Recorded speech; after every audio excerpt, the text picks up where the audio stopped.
राम नाम के गिरवी रख के पैसा खूब कमैले रे। जनता की आवाज़ में आप सभी दोस्तों का स्वागत है। नेहा सिंह राठौर का गाना आप भी सुनना चाहते हैं तो हमारे चैनल को लाइक और सब्सक्राइब जरूर कर दीजिए। तो आइए नेहा सिंह के झूमर गीत सुनवाते हैं और वीडियो अच्छा लगेगा तो चैनल को लाइक जरूर कर दीजिएगा। तो आइए फिर सुनते हैं। धत्तरी की राइटर मौगा नौआ हंसैले रे।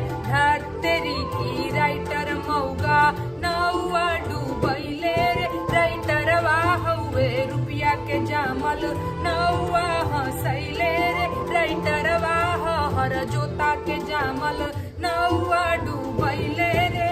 जय श्री राम के नारा लगा के जनता के भरमैले रे।